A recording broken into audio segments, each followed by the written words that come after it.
तमाम सबूतों और गवाहों को मद्देनजर रखते हुए अदालत इस नतीजे पर पहुंची है कि मुलजिम को गरम तवे पर भुनी हुई लाल मिर्चों के साथ तवे पर जब तक रखा जाए जब तक इसके पिछवाड़े से धुआं ना निकल जाए। मर गया, मार दिया रे, बचा रे वकील। जज साहब कर दे काम शुरू। क्या काम शुरू करें? हम क्या खैरात की मशीन पर आए हैं? बेल्डिंग करने आए हैं हम। अरे मेरा मतलब है कि कोर्ट की कार्रवाई शुरू करें। बड़ा ही छपरा लौंडा है ये, इतना छपरा है तो इसकी मम्मी कितनी छपरी होगी। इन जज साहब की वजह से मैं मर्यादा में हूँ, वरना ऑर्डर वाला हथौड़ा लेकर तेरी खोपड़ी फोड़ देता अभी तक। अरे ये है तो छोटा पर मोटर बड़ी वाली फिट हुई है इसमें। हाँ जज साहब, लोग कहते हैं कि मैं अपनी मम्मी पर गया हूँ। जज साहब ये देखने में जितना सीधा लग रहा है अंदर से उतना ही नकचढ़ा है। और जज साहब ये आदमी बाहर से जितना काला है उससे कई गुना अंदर से भी काला है। तुम्हारा मन काला, तुम्हारा दिल काला है, तुम्हारे गुर्दे फेफड़े सब काले हैं, बाकी तुम्हारा हर सामान काला है। ये काला है वो काला है। अबे तू आदमी है कि शैतान का साला है? अबे तू वकील है या चूतियों की चाची है? अरे संभाल के जज साहब, संभाल के। जज साहब ये कल का लौंडा बेफुजूल की बातें करके अदालत का वक्त जाहिर कर रहा है। कोई वक्त जायज नहीं हो रहा है, किसी को कोई जल्दी नहीं है, समझे? लेकिन मुझे तो जल्दी है। क्यों, तुम्हें क्या लगन रिश्ते में जाना है किसी के? तमीज से बात करो वरना। क्या वरना है? क्या वरना? बोल जल्दी। ऑर्डर ऑर्डर ऑर्डर, तुम अदालत की तौहीन कर रहे हो। तौहीन तो हमारे बाप ने कर रखी है, मुझे कोर्ट में घसीट लाया। अरे दूसरे पक्ष को भी बोलने का मौका दो, इतना तो तुम्हारा वकील भी नहीं बोल रहा है। हाँ हाँ कार्रवाई शुरू करो। अगर तूने इस बात बीच में अड़ंगा लगाया ना तो सजाए मौत दूंगा तुझे। जज साहब ये जो कटघरे में लाचार खड़ा है ये लौंडे का बाप है। इनके साथ बड़ा ही शर्मनाक और दर्दनाक हादसा हुआ है।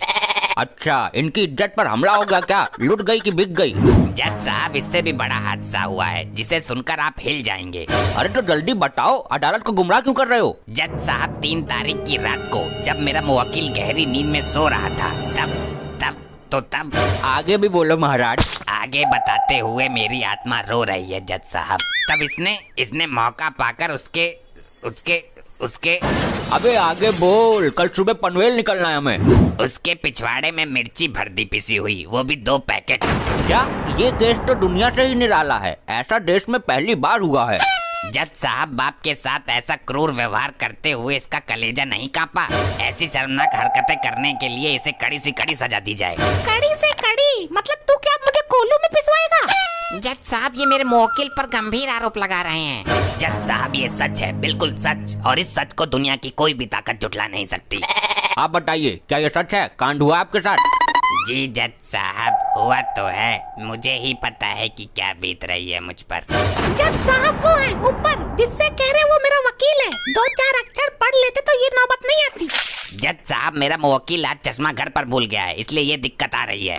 जज साहब जिस दिन से हादसा हुआ है मुझे रात को नींद नहीं आती। तो दिन में सो जाया करो, नींद तो दिन में भी आती होगी ना।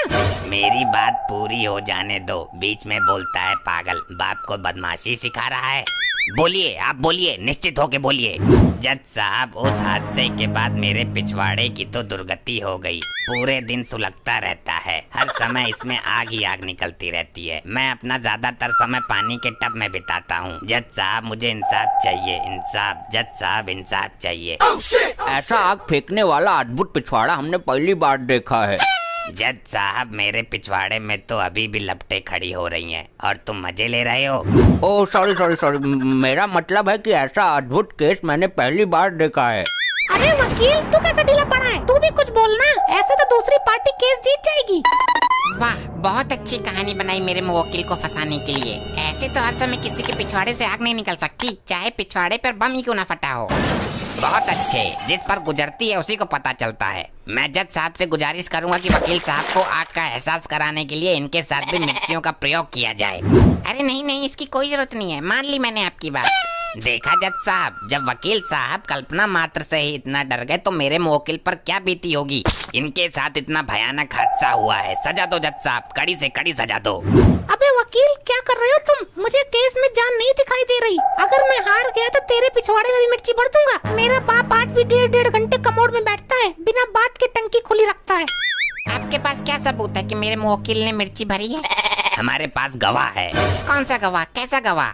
खुदा गवाह। ये तो मूवी है, गवाह किधर है? कोई जीता जागता सबूत पेश करो।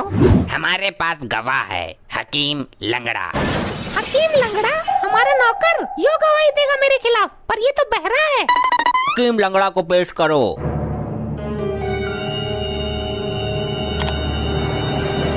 यो कैसा गवाह लाए हो? नाम हकीम लंगड़ा और है गंजा।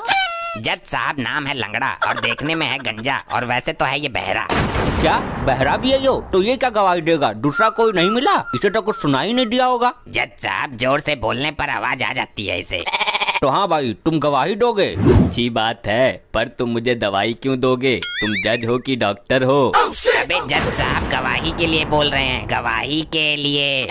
अबे तो रजाई का मैं क्या करूँगा इतनी गर्मी में? तू एक काम कर, हल्का वाला कंबल दिलवा दे। जज साहब ये गवाह नहीं चलेगा, अदालत का कीमती वक्त खराब हो रहा है। हकीम लंगड़े गवाही देगा कि नहीं देगा तू? हाँ हाँ दूंगा, जरूर दूंगा गवाही, इसलिए तो मैं आया हूँ। तो गीता पर हाथ रख के कसम खाओ कि मैं जो कहूँगा सच कहूँगा। नहीं वकील साहब, मैं अब सुधर गया। मैं अब किसी संगीता पर हाथ नहीं रखूंगा। संगीता नहीं, गीता की बात कर रहा हूँ मैं। गीता गीता। कौन बबीता? हमारी पुरानी वाली गर्लफ्रेंड? अरे याद मत दिलाओ उसकी, पुराने घावों को मत खोलो। सोचता हूँ तो आंखों से आंसू की धारा फूट पड़ती है। अबे गीता की कसम खानी है, गीता की। कमाल करते हो वकील साहब, मैं ऐसे किसी भी औरत की कसम नहीं खाता। मैंने आज तक तो अपनी ही औरत की कसम नहीं खाई। अबे गीता गीता गीता, ये वाली गीता, भगवत गीता। अच्छा, मैं जो कहूँगा सच कहूँगा। तो बताओ, इनके साथ हुए भीषण हादसे में तुमने क्या देखा? ना जज साहब, चप्पल तो रिलैक्सो की ही अच्छी होती है। अबे क्या बोल रहा है ये कैसा गवाह है बे? अरे ना जज साहब, मैं तो मंडल पिया करूँ 86 का, रहने दो आप। अबे इसे सही सही बुलवाओ, वरना 3 दिन की रिमांड पर भिजवाता हूँ इसे अभी। अबे तुमने मौके पर क्या देखा ये बताओ। मैंने देखा कि ये लड़का मालिक साहब के कमरों से मिर्चों की खाली पैकेट लेकर निकल रहा है और मालिक चिल्ला रहे हैं। फिर मैं उनके पास पहुंचता हूं तो सारा पराक्रम समझ में आ गया। जज साहब सुना आपने, अब केस बिल्कुल 300 फीट के पानी की तरह क्लियर है। इस युवक को कड़ी से कड़ी सजा देकर मेरे मुवक्किल को इंसाफ दिया जाए साहब। जज साहब ये एक फर्जी गवाह है, उसे खरीदा गया है। जब उसे सुनाई नहीं देता तो चिल्लाने की आवाज कैसे सुन सकता है वो? तुम केस हार गए, उसे तेज आवाज सुनाई देती है। तुम्हें अपनी सफाई में कुछ कहना हो तो कहो। मैं नहा के आया हूँ और दांत भी साफ किए हैं। अरे ये नहीं, अपने बचाव में कुछ कहो, झूठ मूठ कुछ भी बोल दो। जज साहब जो कुछ भी हुआ अनजाने में हुआ। बात ये है कि मुझे मिर्चों का पैकेट खाली करना था, कुछ मिल नहीं रहा था और अंधेरा बहुत ज्यादा था। तभी मेरा हाथ अंधेरों में 2 तकियों के बीच में आ गया। हमने वो मिर्च का पैकेट वहीं खोल दिया। फिर बाद में पता चला कि वो तकिया नहीं था, बल्कि हमारा बाप उल्टा होकर सो रहा था।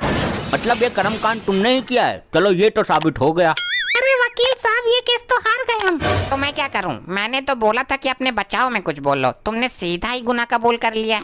तमाम सबूतों और गवाहों को मद्देनजर रखते हुए अदालत इस नतीजे पर पहुंची है कि मुलजिम को गर्म तवे पर भुनी हुई लाल मिर्चों के साथ तवे पर जब तक रखा जाए जब तक इसके पिछवाड़े से धुआं ना निकल जाए। ये क्या बात हुई जज साहब? ये तो फैसला ही गलत है। ऐसे इंसाफ होता है?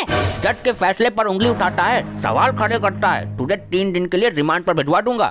ये सब इसी की वजह से हुआ है। दिखता नहीं है, उसने इसे मारा है, तू भी मार।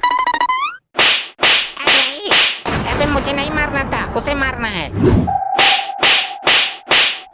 अबे भाया उस लौंडे को पेलना है, रहने दे, तू अब किसी और को लपेटेगा।